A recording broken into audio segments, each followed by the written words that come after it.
E o lance é que, embora outros animais, incluindo primatas, também se interessem por este tipo de informação social, eles não conseguem compartilhar fofocas do mesmo jeito que a gente. Os neandertais e os Homo sapiens arcaicos provavelmente também tinham essa limitação. Mas aí, cerca de 70 mil anos atrás, os sapiens modernos ganharam essa habilidade de fofocar por horas. E isso mudou o jogo. Com a fofoca, eles podiam compartilhar informações sobre quem era confiável ou não. A capacidade de fofocar, algo que pode parecer banal hoje, na verdade foi essencial para os sapiens formarem grupos maiores e mais coesos. Com a fofoca, os sapiens podiam manter registro de quem era confiável, de quem era um bom caçador, quem era leal, enfim. Isso não é pouca coisa. Em grupos pequenos, você conhece todo mundo e sabe quem cada um é. Mas em grupos maiores, isso fica mais complicado. A fofoca ajudava a manter o grupo informado e unido. É como se na escola todo mundo soubesse das habilidades e dos pontos fracos de cada um. Isso ajuda a turma a trabalhar melhor em equipe, seja em um trabalho de grupo, seja no esporte. Essa habilidade de manter e transmitir informações sociais complexas também permitiu que os sapiens colaborassem em tarefas que exigiam mais do que a força ou habilidade de um indivíduo. Eles podiam planejar caçadas em grupos, por exemplo, onde a coordenação e a cooperação eram fundamentais. Além disso, essa capacidade linguística permitiu a transmissão de conhecimento entre gerações, algo que não é muito comum no reino animal. Saberes, tradições, histórias e até técnica de caças podiam ser passadas adiante, enriquecendo a cultura e a capacidade de sobrevivência do grupo. Essas habilidades linguísticas e sociais desenvolvidas há cerca de 70 mil anos são fundamentais para entender como os sapiens não apenas sobreviveu, mas também se tornaram a espécie dominante no planeta. É a base da nossa capacidade de construir sociedades complexas e de viver em grandes comunidades, algo que define grande parte da experiência humana até hoje. Pois é. E tem também aqui uma parte do livro que aborda um ponto super interessante sobre a natureza humana e a comunicação. A ideia de que a fofoca é uma força motriz do desenvolvimento da nossa linguagem pode parecer estranha, mas faz muito sentido. Pense assim, ó. Mesmo hoje, a maior parte do que a gente fala e escreve, seja e-mails, telefonemas ou redes sociais, é sobre outras pessoas. A gente está sempre trocando informações sobre o que o fulano fez, o que ciclano falou.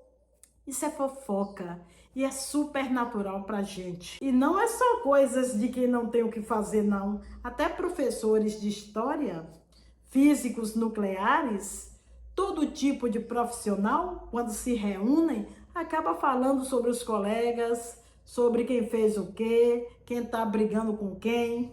Um jeito de manter a coesão social, de entender que está dentro e quem está fora do grupo, de saber em quem confiar. Além disso, a fofoca ajuda a manter todo mundo na linha. Se você sabe que as pessoas vão fofocar sobre o que você faz, você pensa duas vezes antes de fazer algo errado. É o jeito de manter a ordem social sem precisar de regras escritas ou policiais. Mas o ponto mais importante que o livro traz é que a verdadeira unicidade da nossa linguagem está na capacidade de falar sobre coisas que não existem. Só os sapiens conseguem fazer isso. A gente pode falar sobre dragões, deuses, nações, empresas. Tudo isso são coisas que não existem fisicamente, mas que a gente criou com a nossa imaginação.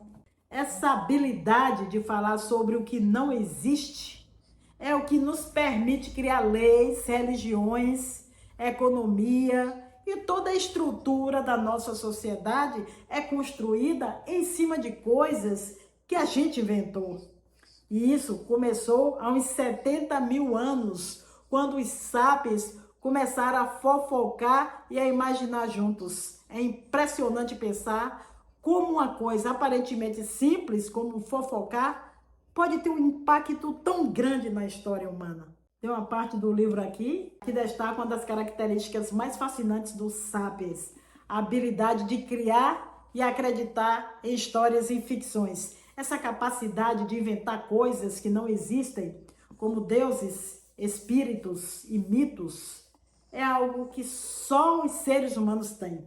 É como se, além de fofocar, a gente também pudesse inventar histórias incríveis e, o mais surpreendente, convencer outras pessoas a acreditar nelas. É bem diferente dos outros animais. Por exemplo, você não consegue fazer um macaco acreditar que ele vai ganhar bananas infinitas no paraíso se te der uma banana agora. Mas os seres humanos podem acreditar em coisas assim, coisas que eles nunca viram ou tocaram. Essa habilidade de acreditar no inexistente tem um lado perigoso, é claro. Acreditar em fadas, unicórnios ou outras coisas que não existem pode nos desviar da realidade. E se a gente gasta muito tempo rezando para deuses ou espíritos que talvez não existam, pode estar perdendo tempo que poderia ser usado para outras coisas mais práticas. Mas, ao mesmo tempo, essa habilidade de acreditar em ficções é super importante para a sociedade humana. Ela permite que a gente crie coisas como leis, dinheiro, governos e religiões. Essas são todas coisas que não existem fisicamente, mas que a gente acredita que existem, e isso nos ajuda a viver juntos de forma mais organizada. Então, essa habilidade de criar e acreditar em ficções é uma espada de dois gumes. Pode nos desviar da realidade, mas também é essencial para construir a sociedade e a cultura humana. É um dos grandes mistérios e maravilhas da nossa espécie. Também tem uma parte aqui que aborda como a nossa habilidade de criar e compartilhar ficções nos coloca em uma posição única no reino animal. Quando a gente pensa em ficção, muitas vezes a gente pensa em histórias de livros ou filmes, mas a ficção também inclui mitos, religiões e até as histórias que a gente conta sobre países e sociedade. Essas histórias compartilhadas ou mitos permitem que grandes grupos de humanos trabalhem juntos de uma maneira que outros animais simplesmente não conseguem. É como se a gente tivesse um superpoder de colaboração, né? Formigas e abelhas podem trabalhar juntas em grandes números, mas elas fazem isso de uma forma automática, de um jeito automático, e só com sua família, só com suas famílias. Lobos e chimpanzés são mais flexíveis, mas só conseguem colaborar com um pequeno grupo de conhecidos. Os humanos, por outro lado, podem colaborar com milhares ou até mesmo milhões de estranhos. A gente consegue fazer isso porque a gente compartilha essas histórias e mitos. Por exemplo, a gente nunca viu a maioria das pessoas do nosso país, mas a gente trabalha junto com elas porque compartilha a mesma história, ou mesmo sentimento de pertencimento a essa nação. Essa capacidade de cooperação em massa é uma das razões pelas quais os humanos conseguiram fazer coisas incríveis, como construir cidades, criar governos e enviar pessoas para a Lua. Também é a razão pela qual dominamos o planeta, enquanto outras espécies, como formigas e chimpanzés, têm um papel muito mais limitado.